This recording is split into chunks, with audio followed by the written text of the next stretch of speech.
Hello everyone, welcome back to K Guru channel bye निर्मल गुप्ता। प्यारे बच्चों, आज हम शिक्षा निदेशालय द्वारा आई हुई 10th क्लास की हिंदी की कार्यपत्रक नंबर 57 सॉल्व करेंगे। सभी विद्यार्थी अपनी वर्कशीट पर अपना नाम लिखेंगे, कक्षा अध्यापक का नाम लिखेंगे, तिथि लिखेंगे 18 नवंबर 2020। तो स्टार्ट करते हैं बच्चों आज की वर्कशीट, जिसमें आप पढ़ेंगे कविता कन्यादान। बच्चों, कविता कन्यादान ये आपकी कविता का शीर्षक है कन्यादान, और इसके कवि हैं ऋतुराज। कवि का नाम है ऋतुराज। बच्चों, आप वर्कशीट के माध्यम से इस कविता को ऑलरेडी पढ़ चुके हैं। आज हम उसी वर्कशीट के आधार पर, जो आपने कविता पढ़ी थी उस कविता के आधार पर कुछ महत्वपूर्ण प्रश्नों के उत्तर देंगे। ठीक है बच्चों, तो ये आपके लिए आज का टास्क है। बच्चों, मैं आपको ऋतुराज कवि के बारे में थोड़ा सा बता दूं कि जो कवि हैं इनका जन्म भरतपुर में हुआ था, है ना। कवि का जन्म कहाँ हुआ था? भरतपुर में हुआ था। और इन्होंने 40 वर्षों तक अंग्रेजी साहित्य के अध्यापन के बाद सेवानिवृत्ति ली। उसके बाद ये जयपुर में रहने लगे थे। इन्होंने जो कविताएं लिखी थी उन कविताओं में दैनिक जीवन के अनुभवों का यथार्थ वर्णन है, और उन्होंने इन कविताओं में रोजमर्रा की घटनाओं का वर्णन किया है। रोजमर्रा मतलब दिन प्रतिदिन जो घटनाएं घटित होती हैं या जो सामाजिक घटनाएं होती हैं उन सभी घटनाओं के बारे में, इसके अलावा सामाजिक शोषण के बारे में और विडंबनाओं के बारे में इन्होंने अपनी कविताओं में लिखा है। तो बच्चों, इनकी जो कविताएं हैं वो बहुत ही मार्मिक हैं, दिल को छू लेने वाली हैं। तो स्टार्ट करते हैं आज की वर्कशीट, जिसमें हम करेंगे पुनरावृत्ति कविता कन्यादान की। कितना प्रमाणिक था उसका दुख, लड़की को दान में देते वक्त, जैसे वही उसकी अंतिम पूंजी हो। बच्चों, आप वर्कशीट के माध्यम से यहाँ पर समझ सकते हैं, ये माँ है और ये बेटी है। माँ विवाह के समय कन्यादान से पहले अपनी बेटी को कुछ शिक्षाएं दे रही हैं, कुछ समझा रही हैं उन्हें, और समझाते समय अपने दिल के दुख को भी महसूस कर रही हैं। कवि ने यहाँ उस माँ के दुख को महसूस किया है जो कि अपनी बेटी को कन्यादान करने वाली है। तो कितना प्रमाणिक था उसका दुख, लड़की को दान में देते वक्त। कवि ने कहा है कि जो माँ का दुख था वो यथार्थ था। प्रमाणिक मतलब यथार्थ था, होना ही था इतना दुख। लड़की को दान में देते वक्त, जिस समय वो अपनी लड़की का विवाह करने वाली थी, उसको दान में देने वाली थी, तब माँ को इतना दुख लग रहा था जैसे वही उसकी अंतिम पूंजी हो। माँ को लग रहा था कि शायद उसने अभी तक जो धन संपत्ति कमाई थी वो अपनी पूरी अंतिम पूंजी को किसी दूसरे के हाथ में सौंपने वाली हो।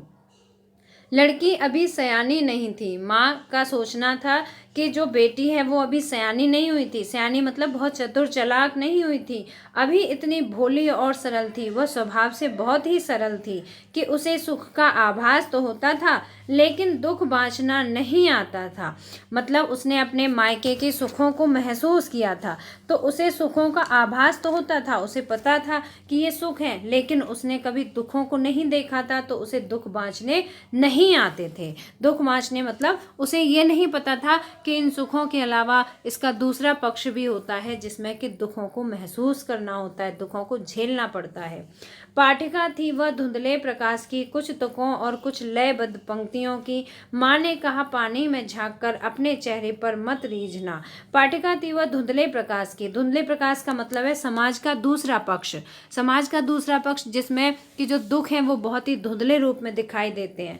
पाठिका थी वह धुंधले प्रकाश की, कुछ तुकों और कुछ लयबद्ध पंक्तियों की, मतलब कि उसे ये नहीं पता था कि ये समाज कितना बदल गया है, क्योंकि वो तो अपने माता पिता द्वारा दिए हुए जो लयबद्ध पंक्तियां थी, जो सुर, जो संस्कार थे, उन संस्कारों पर ही चलने वाली बेटी थी। माँ ने कहा पानी में झांककर अपने चेहरे पर मत रीझना। माँ ने उससे समझाया कि बेटी पानी में झांककर कभी ये मत सोचना कि ये मैं कितनी सुंदर हूँ, अपनी सुंदरता पर कभी मत रीझना। आग रोटियां सेकने के लिए है, जलने के लिए नहीं। माँ ने समझाया कि जो आग होती है वो किस लिए है? रोटियां सेकने के लिए है, ना कि उसमें स्वयं जल जाने के लिए। यहाँ पर कवि ने समाज के उस पक्ष का भी वर्णन किया है जिसमें कि लड़कियां आत्महत्या करने के लिए मजबूर हो जाती हैं या ससुराल पक्ष के लोग उनको जलाकर मार देते हैं। तो देखिए, उन्होंने कवि ने बताया है कि जो आग है वो सिर्फ और सिर्फ रोटियां सेकने के लिए, ना कि स्वयं जलने के लिए है। वस्त्र और आभूषण शाब्दिक भ्रमों की तरह बंधन है स्त्री जीवन के। माँ ने कहा लड़की होना पर लड़की जैसी दिखाई मत देना। वस्त्र और आभूषण शाब्दिक भ्रमों की तरह हैं। मतलब कवि यहाँ कहना चाहते हैं और माँ ने अपनी बेटी को भी समझाया है कि जो वस्त्र हैं और जो आभूषण हैं ये क्या हैं, ये भ्रम के समान हैं। इसमें हमें बहुत सुंदर और बहुत अच्छा दिखाई देता है, लेकिन ये इतने अच्छे नहीं होते हैं। हमें इस भ्रम में कभी नहीं पड़ना चाहिए। बंधन है स्त्री जीवन के, ये तो स्त्री जीवन के एक बंधन है ना। माँ ने कहा लड़की होना, माँ ने अपनी बेटी को समझाया कि हमेशा लड़की बन के ही रहना, कि मतलब तुम सरल और सहनशील स्वभाव वाली बन के रहना, लेकिन लड़की जैसी दिखाई मत देना, लेकिन कभी भी उन अत्याचारों को सहन मत करना जो कि समाज के द्वारा या ससुराल पक्ष के द्वारा किए जाएं। अगर कोई तुम पर अत्याचार करे तो तुम लड़की जैसी दिखाई मत देना। तो बच्चों, मुझे उम्मीद है कि आपको इस वर्कशीट में दी हुई कविता कन्यादान अच्छी तरह समझ में आ गई होगी। अब हम इस वर्कशीट में पूछे गए कुछ प्रश्नों के उत्तर देते हैं। तो देखिए, पहला प्रश्न आप वर्कशीट से लिखेंगे, आपके विचार से माँ ने ऐसा क्यों कहा कि लड़की होना पर लड़की जैसी दिखाई मत देना। ये कविता की अंतिम पंक्ति है। माँ ने बेटी से ऐसा क्यों कहा कि लड़की होना पर लड़की जैसी दिखाई मत देना। पहला प्रश्न आप यहीं से लिखेंगे वर्कशीट से। इसका उत्तर है, माँ ने बेटी को समझाते हुए कहा कि तुम कोमल, सहनशील व सरल बनना। माँ ने बेटी से कहा कि तुम कोमल, सहनशील व सरल बनना, लेकिन अपने ऊपर कभी कोई अत्याचार सहन नहीं करना। माँ को समाज में होने वाले अत्याचारों के बारे में पता था, इसीलिए अपनी बेटी से कहा कि लड़की होना पर लड़की जैसी दिखाई मत देना। मतलब हमेशा सहनशीलता रखना, सरल स्वभाव वाली बनना, कोमल स्वभाव की बनना, लेकिन अपने ऊपर कभी कोई अत्याचार सहन नहीं करना। दूसरा प्रश्न बच्चों, आग रोटियां सेकने के लिए है, जलने के लिए नहीं। स्त्री की किस स्थिति की ओर इस पंक्ति में संकेत किया गया है? तो इस पंक्ति में समाज द्वारा नारियों पर किए गए अत्याचारों की ओर संकेत किया गया है। समाज में अक्सर नारी को जलाए जाने या जलकर आत्महत्या करने की बात सामने आती है। इस प्रकार नारी का जीवन कष्टों से भरा होता है। इसीलिए यहाँ पर जो माँ के द्वारा समझाई हुई पंक्ति है, कवि ने जो पंक्ति लिखी है कि आग रोटियां सेकने के लिए है, जलने के लिए नहीं है। ये हुआ बच्चों आपके प्रश्न नंबर 2 का आंसर। प्रश्न नंबर 3 है, आपके विचार से लड़की को दुख बांचना क्यों नहीं आता? इसका उत्तर है, लड़की अभी सयानी नहीं हुई है, उसे दुनियादारी का अनुभव नहीं है, उसे केवल एक ही पक्ष का ज्ञान है। और वो कौन सा पक्ष होता है? वो मायके का पक्ष होता है। वो सुख होते हैं जो कि वो अपने माता पिता की छाँव में प्राप्त करती है। वह दुनिया के दुखों से अनभिज्ञ है। अनभिज्ञ मतलब अनजान है, उसे नहीं पता कि दुनिया में इस सुख के अलावा बहुत सारे दुख भी आते हैं। इसलिए लड़की को दुख बांचना नहीं आता। ये माँ का विचार है कि जो लड़की है उसे दुख बांचना नहीं आता। प्रश्न नंबर 4 है, माँ ने बेटी को क्या क्या सीख दी? क्या क्या शिक्षा दी थी माँ ने बेटी को? तो माँ ने सीख दी कि वह केवल सुंदरता पर ही नहीं रीझे, बल्कि अपने वातावरण के प्रति भी सचेत रहे, ना। केवल ऐसा ना हो कि अपनी सुंदरता पर ही रीझती रहे, नहीं, उसे अपने वातावरण के प्रति भी सचेत रहना है। जिस पानी में झांक कर उसे अपनी परछाई दिखाई देती है, वह उसकी गहराई को भी भली भांत जान ले। तो ये माँ ने बेटी को सीख दी थी। प्रश्न नंबर 5 है, पाठिका थी वह धुंधले प्रकाश की, कुछ तुकों और कुछ लयबद्ध पंक्तियों की।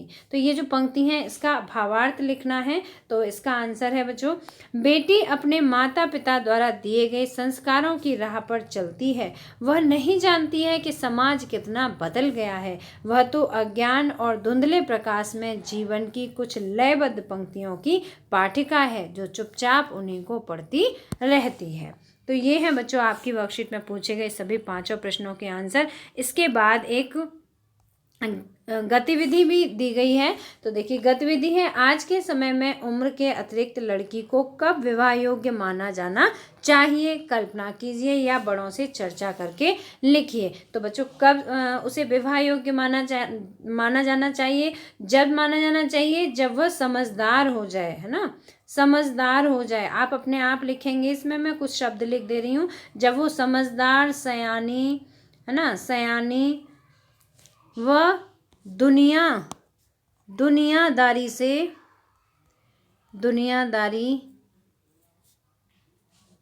को भली भांति समझ जाए। दुनियादारी को भली भांति समझ जाए, ठीक है, तब उसे विवाह योग्य माना जाना चाहिए। भली भांति समझ जाए, समझ जाए, ठीक है बच्चों। तो इस तरह से ये हुआ आपका आज की वर्कशीट के पूछे गए सभी प्रश्नों के आंसर। अगर आपको वर्कशीट में पूछे गए सभी प्रश्न अच्छी तरह समझ में आए हैं और आपको वीडियो पसंद आए तो लाइक ज़रूर करना, अपने फ्रेंड्स के साथ शेयर करना, और अगर आपने अभी तक हमारे चैनल को सब्सक्राइब नहीं किया तो आज सब्सक्राइब जरूर करना। मिलते हैं फिर इसी तरह की नेक्स्ट एजुकेशनल वीडियो में। Till then bye bye, good luck to all of you.